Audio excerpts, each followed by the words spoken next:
We are right. The streaming has started. Hare Krishna. So welcome one and all. We shall resume our Shri Īśopaniṣad Mantra 9, and let's try to, we don't need to rush, but if we could summarize Mantra 9 today, that would be great. But there are so many insights we could share, which is amazing. So sometimes feel not so good when we rush, but we'll see how it goes, how his question replies on. So that's all. Srila Prabhupada's mercy. Let's do the Mangalacharan, take the blessings, and then we shall resume.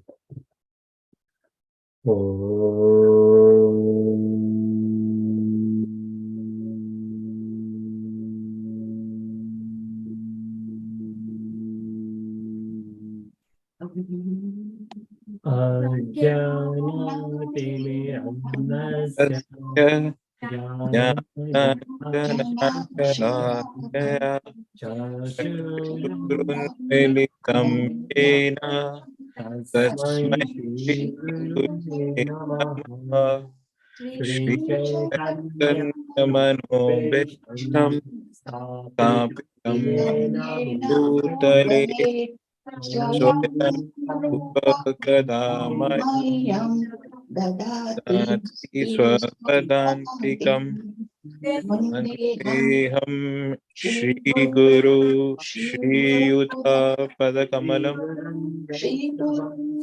Vaishnava Shri Rupam Sagrajatam Sadhana Raghunathan Vitam Sachivam Harijana Sahitam Yadvam Padan Sahagana Lalita Shri Vishakhanvitam Sya He Krishna Karuna Gopesha Gopika Kanda Radha Kanda Namostute Tapta Kandana Gaurani Radhe Vrindavaneshwari Hari Priye Manchakalpatarupayascha Kripa Sindhubhya eva cha Patitanam Pavanebhyo Vaishnavebhyo Namo Namah Shri Krishna Nanda Shri Advaita Gadadhara Shivasadi Gaura Bhaktavrinda Namaste Saraswate Devi Gauravani Pacharine Nirvishesha Shunyavadi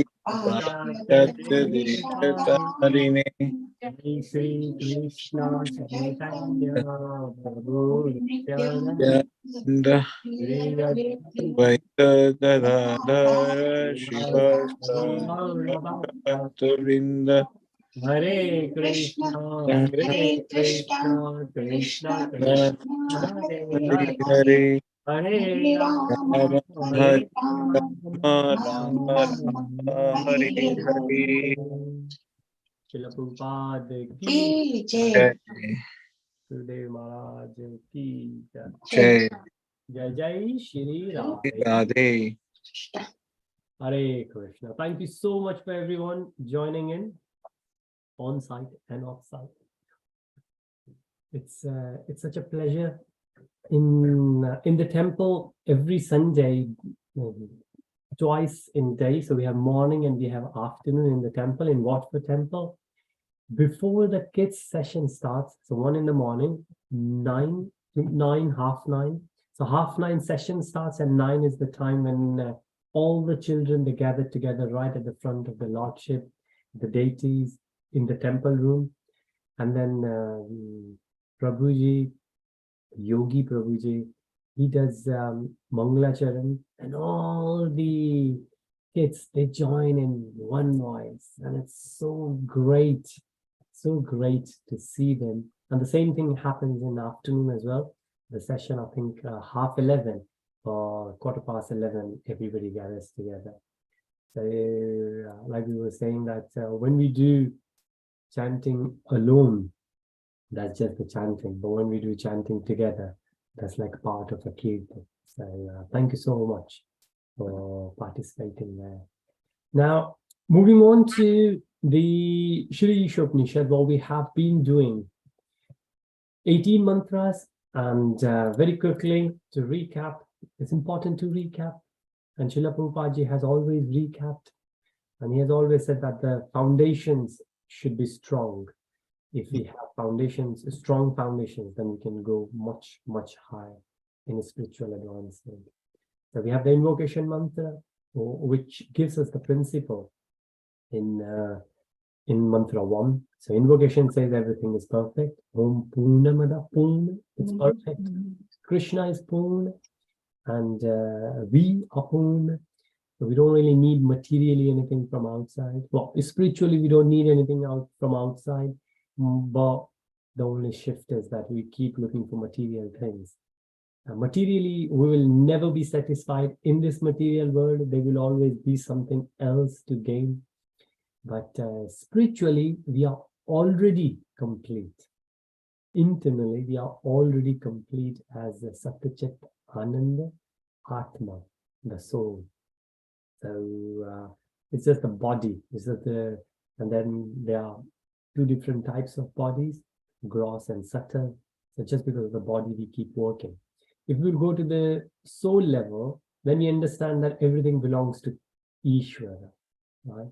So we don't really have much control anyways, but we try to, and that's when the trouble is. So the kids are doing the martial arts, and the teacher says that when you try to control, you are very rigid. But when you leave yourself loose, then you would see it's so easy. The movements are natural flow. And then I heard and I thought, wow, that's so spiritual. Because this is what we do. We go in the association to get those characteristics, the attributes of the pure devotees, and they should be natural to us. We don't need to pretend. We are not mithyachari. We don't pretend things. If we are not, we are not.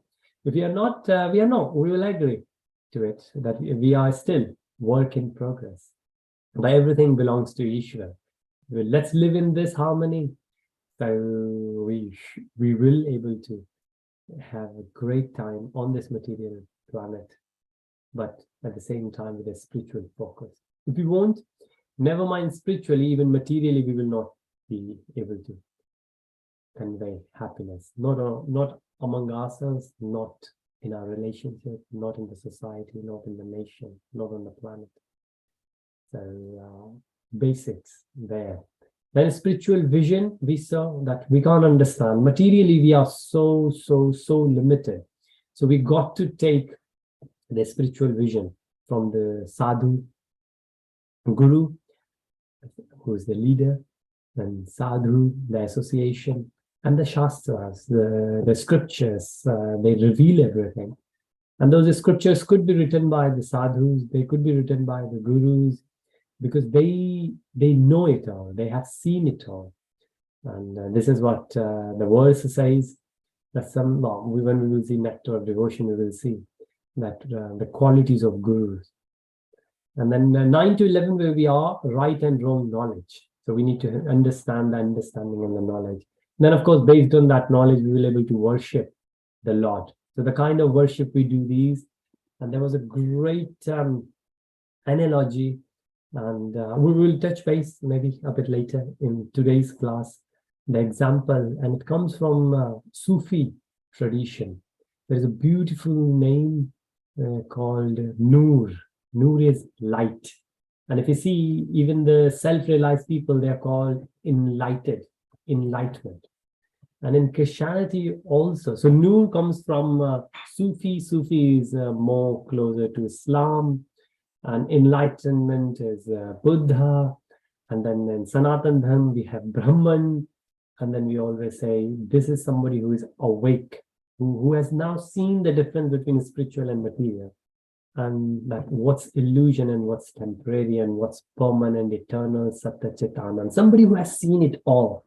And even in Christianity, they say that, like there was a lady who used to work with me around 62 then. I'm going way back, like 15 years back. And then she said, no, it's true. Even I have seen the light. I was like, what kind of light? That's a spiritual spark you get in your dreams. And then you know that Jesus, God, they have given you the permission to be Christian now. Okay. Well, the analogy of that light was very important. What was there, that light? We also call Brahm Jyoti. Brahma Jyoti. So those who leaves the body with Brahman realization, then their destination is Brahm Jyoti. They get into that Jyoti, which is eternal. It's amazing that how different religions talk about that Noor, that enlightenment, that Jyoti, so the spark, and it all comes from one place, that we need to have a true understanding, and with that we can do the upasana, we can worship. Do we need to worship that Noor? And we will see if we get the chance that Sufi story.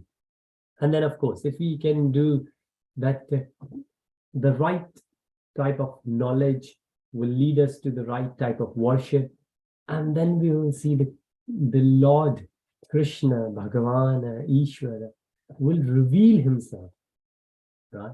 So remember, we could never say that we can claim. We can never say we can claim. It's like the king is there and somebody would come and say, well, I would like to meet the king. Now the message would go to the king, and who could take the message to the king? Those who are closer to the king, right? So it says when we will reach to spiritual world, then Srila Prabhupada would be there, Guru Maharaj would be there, senior Vaishnavas would be there, and they would vouch for us. They would go to Krishna and say, so even more, Acharya says that that's the role of Radhaji. Radhaji will take us to Krishna. Hare Krishna. Yes, please, Mataji. Hare Krishna, Bapuji. Yes, when we go to the, or not one, when the fortunate souls, they go to the spiritual world, are they, in which form they would be? They would be, they don't have material covering, isn't it? So they are in the subtle form, but how do we, are they all similar, or how do we recognize that this is Maharaj, this is Srila Prabhupada? How? Very, very nice, Mataji. It's so what the scriptures says that when we, so we all existed, like what in Bhagavad Gita Krishna says to Arjuna, that there was no time you were not there, I wasn't there, and there won't be any time when you would be there and I wouldn't be there. So we all are eternal souls. This body is material. So you're right, this material body wouldn't be there. But when we were there in a spiritual world, we had a form, and that form could be anything. That form could be a parrot, that form could be a tree, that form could be like what we think as a human, that could be anything. Then when we were millions of years back, let's say, then we knew, we could recognize Guru Maharaj Ji, Srila Prabhupada Ji in their original form in a spiritual world. So that forgetfulness will go away, and then we will remember, okay, yes, yeah, this form, we already knew that form in the past. Now when we came in material form, we just forgot about it. When we will go back, we will get the same form back, and within that form, we will recognize the original form of Srila Prabhupada, the original form of Guru Maharaj, the original form of our senior Vaishnavas. Okay. Yeah. Hare Krishna. Very, very nice question, Mataji. Thank you. So scriptures reveal a lot of information about it. However, Srila Prabhupada Ji said, because there was an incident with Srila Prabhupada Ji that Srila Prabhupada Ji took his Western disciples to Vrindavan. And there are many sages in Vrindavan, many sadhus, many spiritualists. So one of the disciples just said, okay, I'm going to go and I'm going to explore Vrindavan.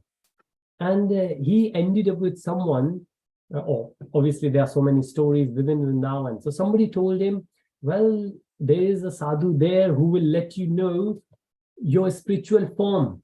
What was your spiritual form? And when you will go back, you will get that spiritual form. And this disciple of Srila Prabhupada went to this person, and that person said that you are a peacock.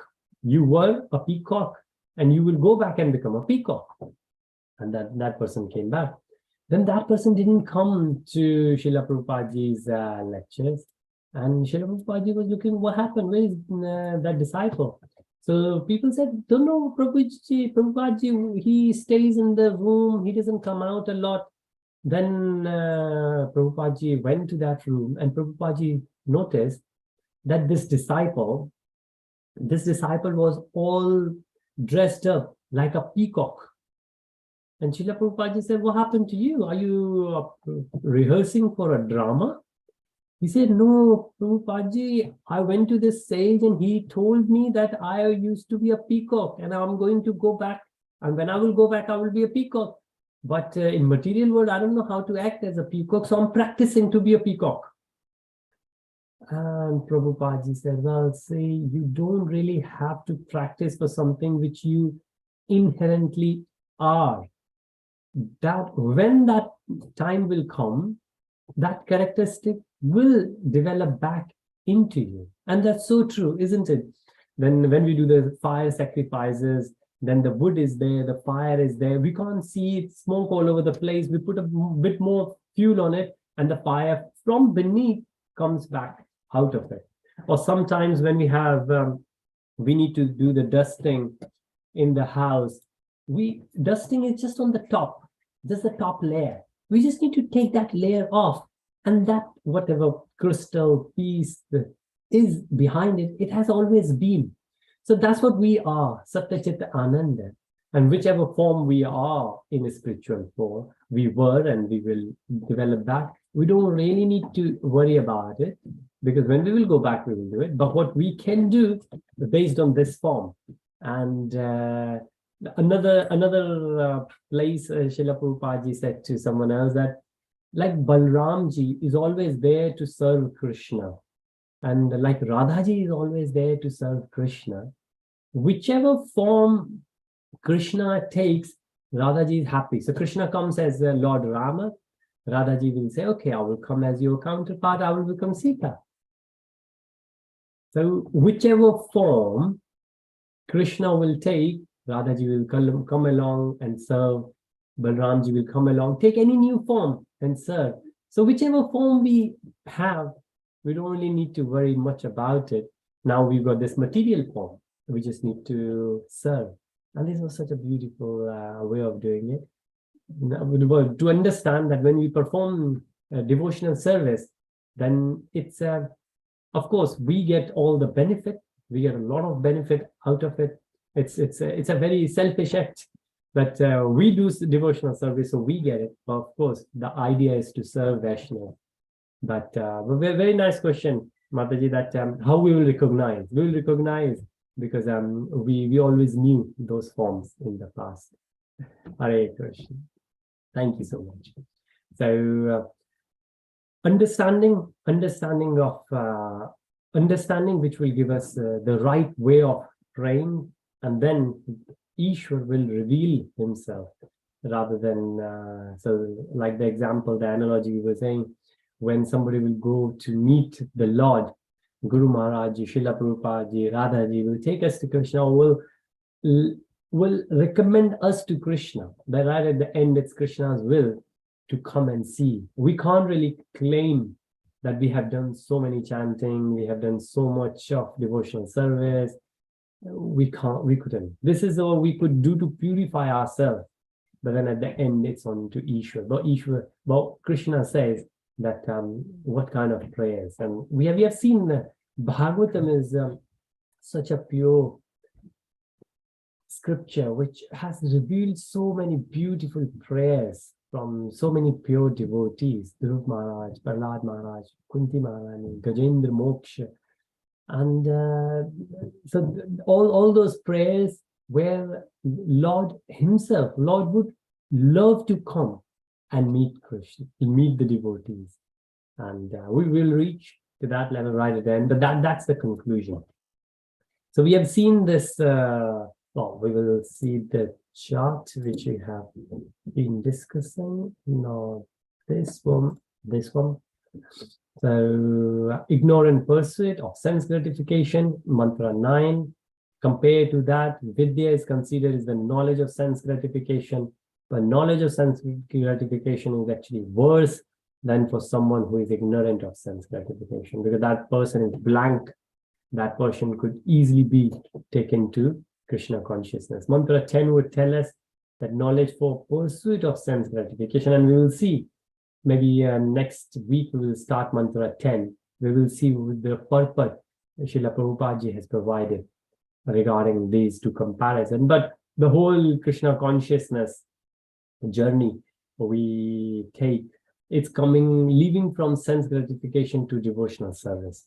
So sense gratification is when we just think of ourselves and we would just like to enjoy in this material world, which most of the time people are doing.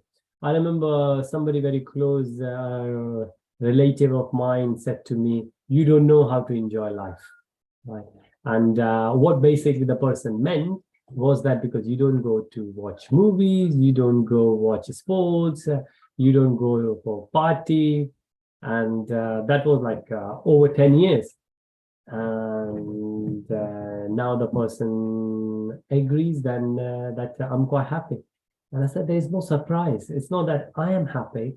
It's Srila Prabhupada's mercy that he has given such a nice congregation where we are part of the family that, I mean, 4:30 in the morning, who else could get up and start dancing? I mean, that's such a beautiful thing. And these days, like this morning, I was connected on Mangala Aarti, and you feel like even if you are so far away, you can't travel for any reason, but you could always get connected. And every morning we get connected.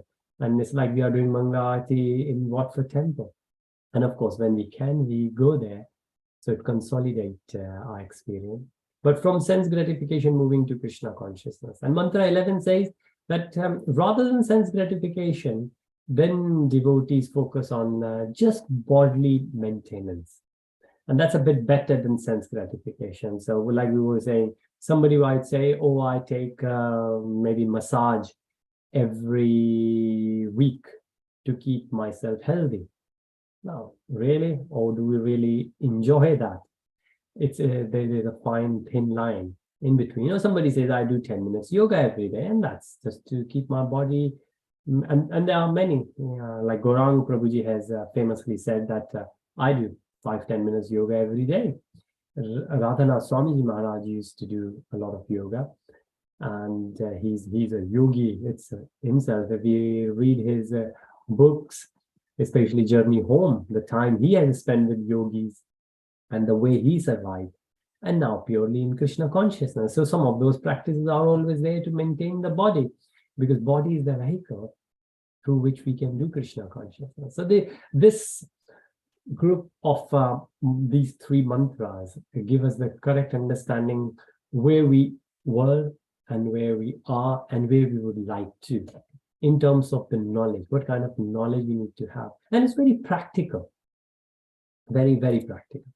Now, what we did discuss last time, and we are kind of recapping because we will move on to 10 next week.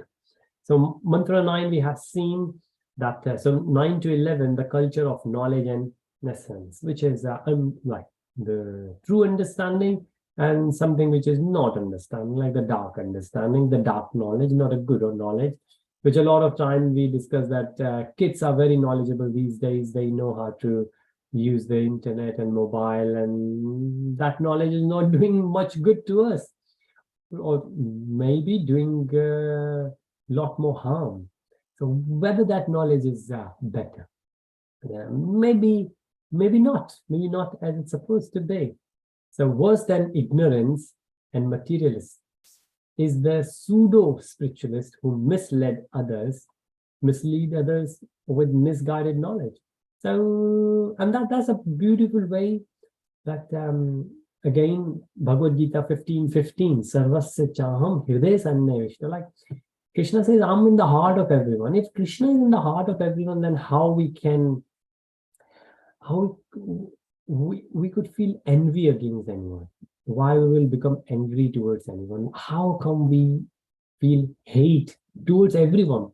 Because Krishna says that it's me, I'm in the heart. So like each one of us, we are children of Krishna, right? So it's like children are representative of the Father. So we all are the representative of the Lord.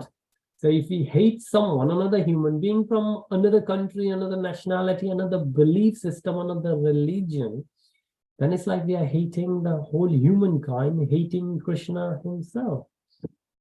But what we could understand is, and this understanding really helps us, that whatever other people are doing, which might not fit into our belief system, that it could be that they are misguided. It's just that they have misunderstood. It's not their fault. They are genuinely misguided because of pseudo-spiritualists. And then pseudo-spiritualists, those leader himself or herself, they might not have true understanding either. So again, we don't really need to. And this way we can keep mantra 2, harmony with everyone. But not that they are knowingly doing something wrong. And sometimes, of course, people do knowingly the wrong intentions are there. But again, those wrong intentions would harm them more than anyone else. And this is what they don't understand, but we understand that. And that's the reason devotees, and when I say we, devotees from any religion, usually the pure devotees, we would see they are always ready to forgive. They're always ready to forgive. At the time of, Nelson Mandela, at the time of when Africa got independence, Nelson Mandela he spent so many years in one place in the jail. His cell is still there where he spent so much time. And when he came out, his heart was pure. He just forgave everyone. And there was another documentary where, of course, the white people, they tortured many black people in that incident. And the mother was listening that how his son was tortured by these two policemen.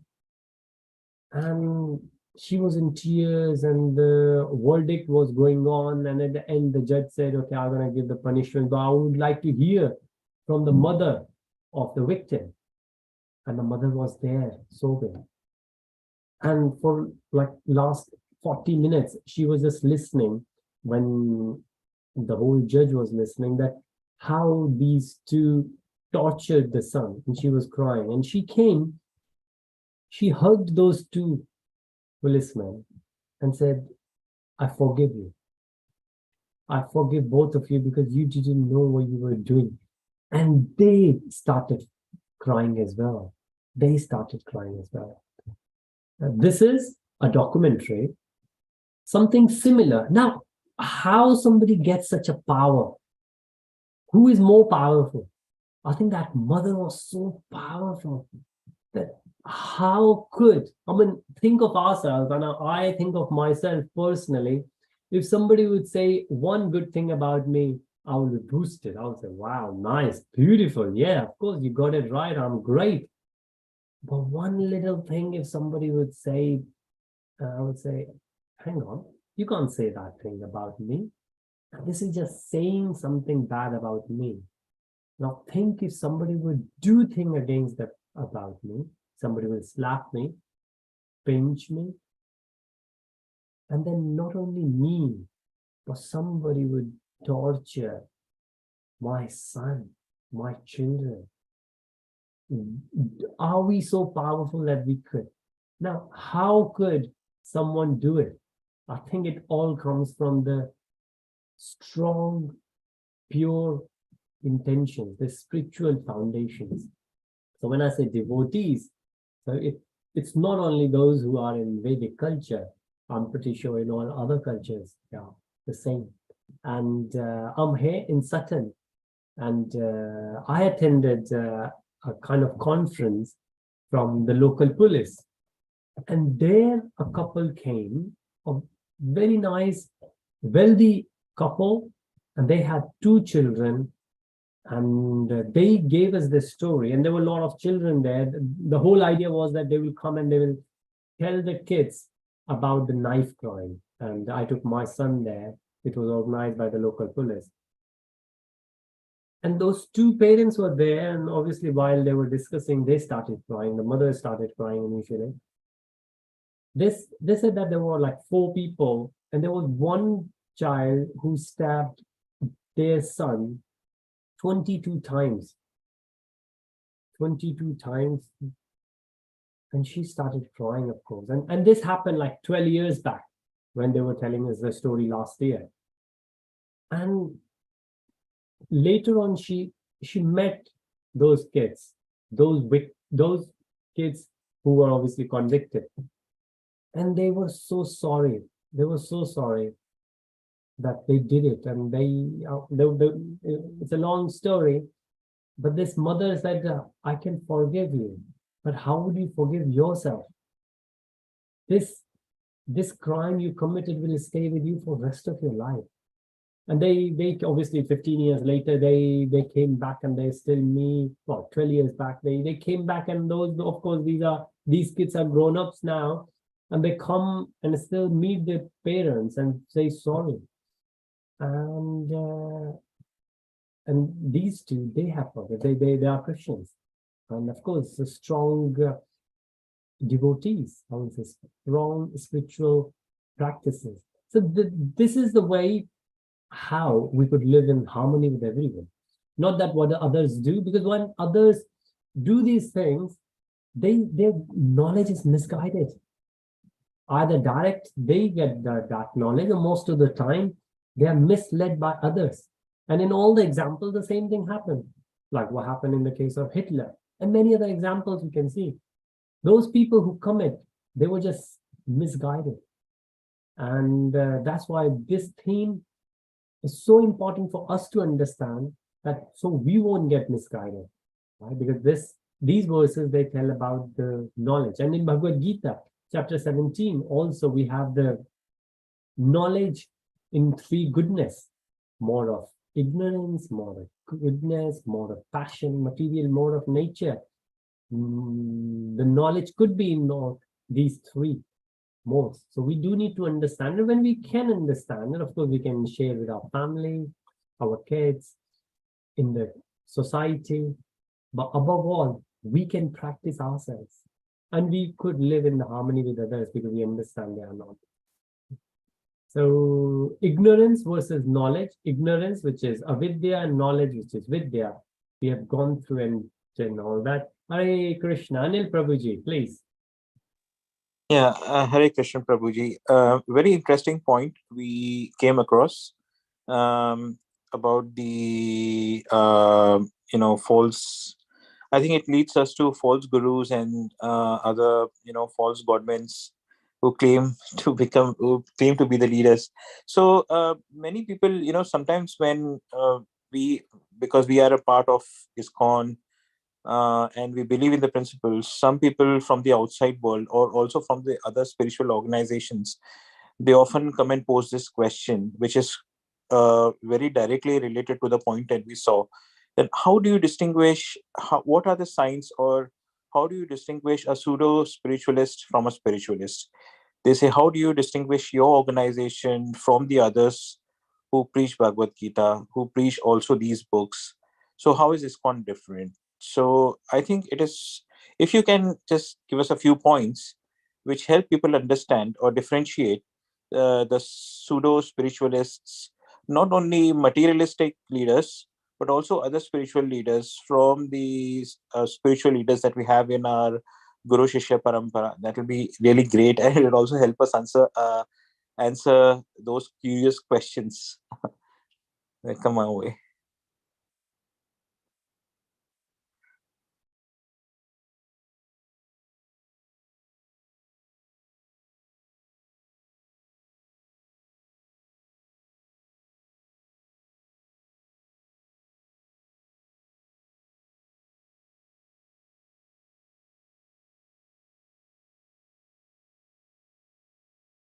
Hari bol, Prabhuji, I can't hear you. I've lost your. Hare Krishna, Prabhuji. Thank you so much. Now, when you started speaking, I put myself on mute, but then I forgot to take myself on mute. Hare Krishna. Thank you so much, Prabhuji. So, a very good question, Prabhuji said. Prabhuji asked that. So, of course, it's very, and it's a normal these days. I mean, it's been a while now since, especially in India, there's so many spiritual gurus, and how to figure out who is a real guru and who is not. And even in ISKCON, we when we join, and when we say join, it's not like the admission in Cambridge University or Oxford University where you will pay the tuition fees and you officially join. But when we get associated, and this is why I say, so somebody said to me last year, and people do say, especially from India, because they consider that as a fact. And I remember from my childhood spent in Vrindavan that the ISKCON temple, Krishna Balaram temple in ISKCON, is actually still referred as Angrejo Ka Mandir. Angrejo Ka Mandir, which is the temple of foreigners. And so people still think ISKCON is a foreign organization, and all the money which goes to in donations to the temple, it goes out. All the money goes out in foreign, and many different. Amol Leela Prabhuji has explained that very nicely in one of the videos. That does it happen? Is it real that ISKCON money goes out?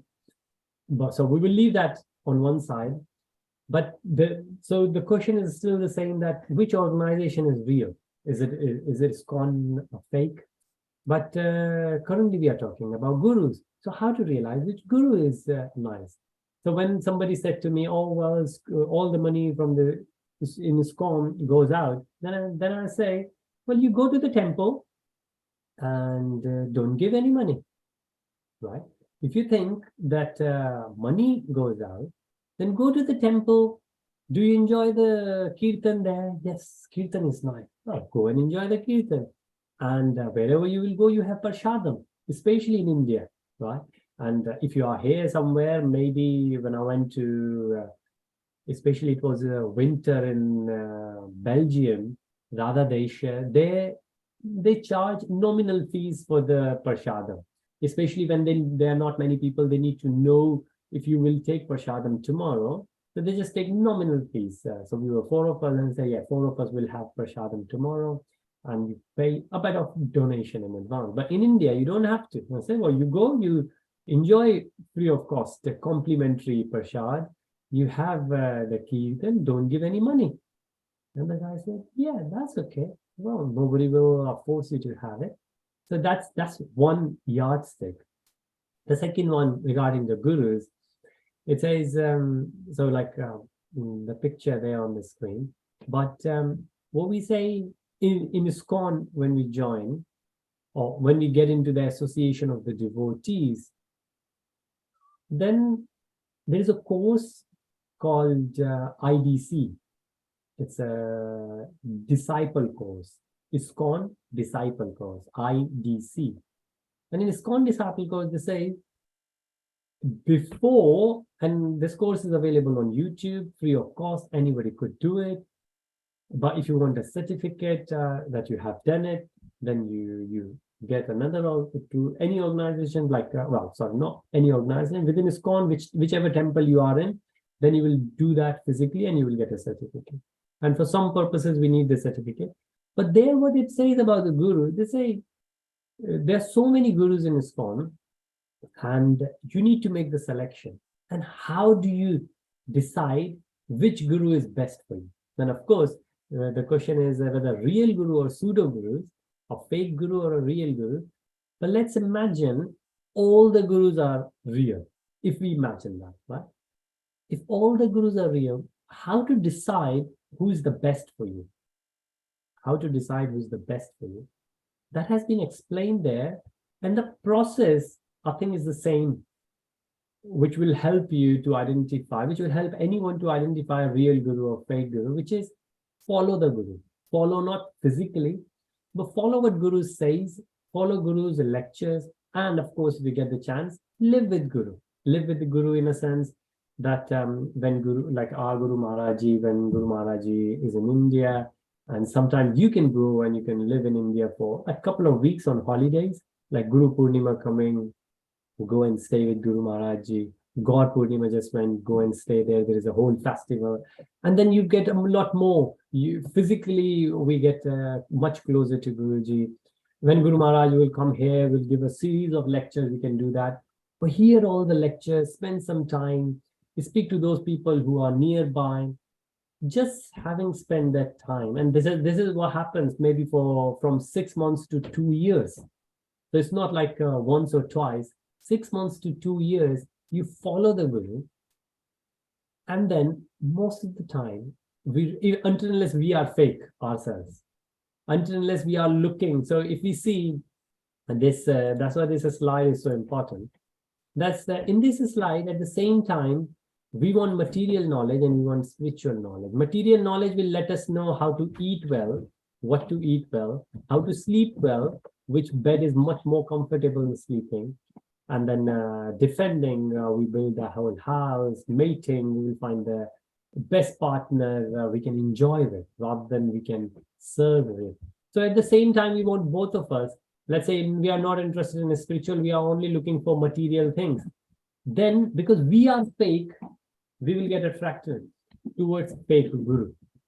So one of the answers the scripture says that if we have pure intentions in our heart, then we will find a pure Guru. But if our intentions are only materialistic, then we will get materialistic Guru. So how to answer? In IDC, as it says, follow the Guru. Analyze. Yes, Prabhuji. Yes, absolutely correct, Prabhuji, because I also agree with you.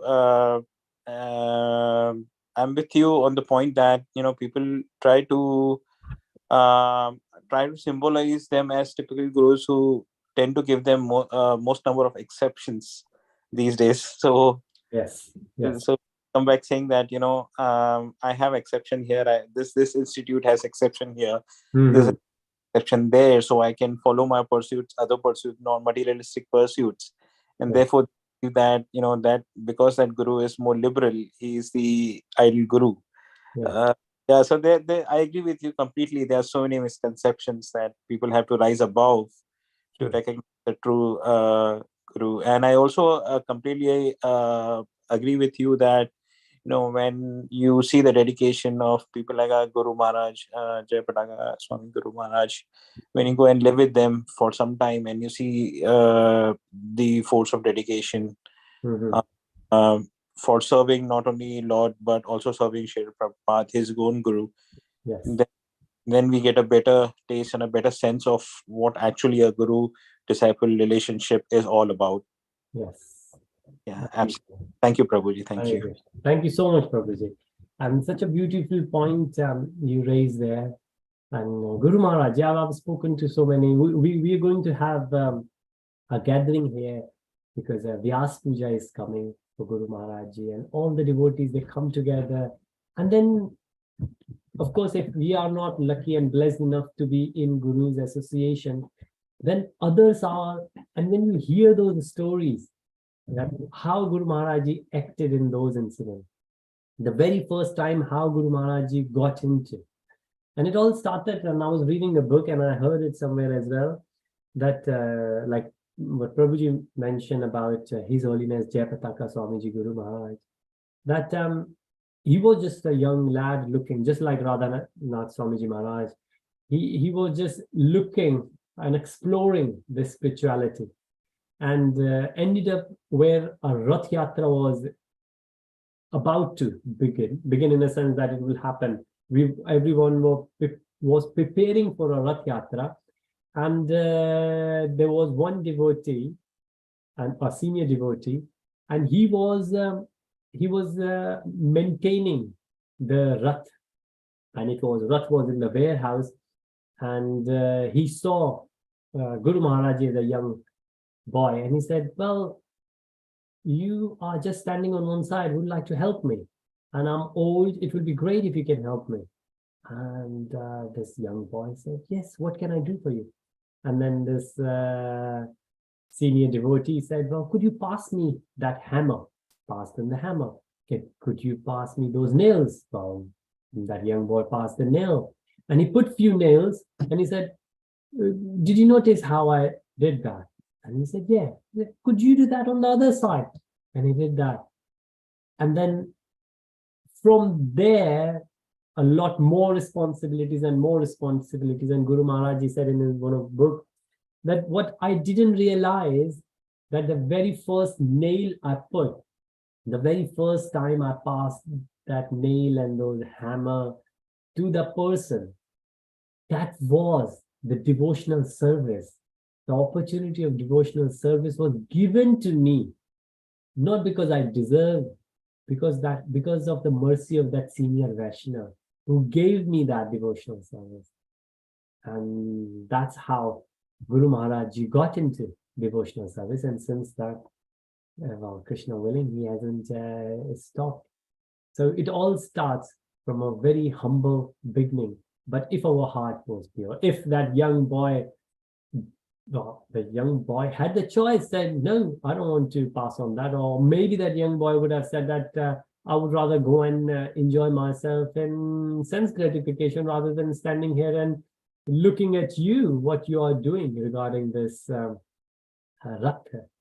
So it is indeed such a nice analogy about Guru Maharaj and how Guru would be very powerful. But we have to, Guru is like a shining sun and we are under the sun.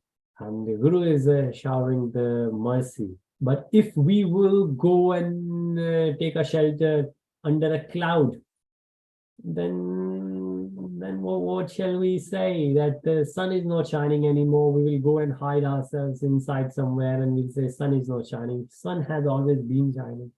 Real gurus may be rare, but they have always been there. It's only us whether we have worked hard enough. We don't, do we? Monday to Friday, anyways, we are busy enjoying ourselves and working in the morning and enjoying ourselves in evening. And this is another verse in Bhagavatam which says that the foolish people, and this is where our previous slide was, that the foolish people, they work hard in the morning just to enjoy for a few minutes in the night, and they end their blessed human life just in sense gratification, And all right, 5 minutes left. So maybe, so this is profitless pursuit of sense gratification. And this is the, if you have that book, the Īśopaniṣad, where the purpose being given, this is the direct purport and the commentary given by Srila Prabhupada ji. But in the beginning, when I mentioned the example of Noor, so consider that as a story. Our Puranas, this is not in Purans, this is not in Vedic, this is coming from, not from Vedic stories. This is, we could say from Islam, but basically this is a Sufi story. And so Sufis, they share this story in their spiritual practice. But it's very relevant for us, and something similar happens all over spirituality, and I'm sure we do have similar versions as well in Vedic culture.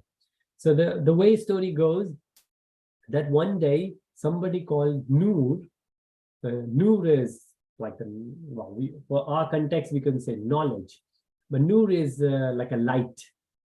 So this person called Noor invented the fire, right? So we could say fire god. Noor invented fire, and Noor got few disciples now, and disciples said, wow, you people, the whole world is living in the darkness, right? And literally think this person called Noor got fire.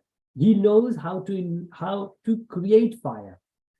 And then the disciples of Noor said, we will go to everyone and will say there is no need to live in darkness because we know this person Noor who can create fire.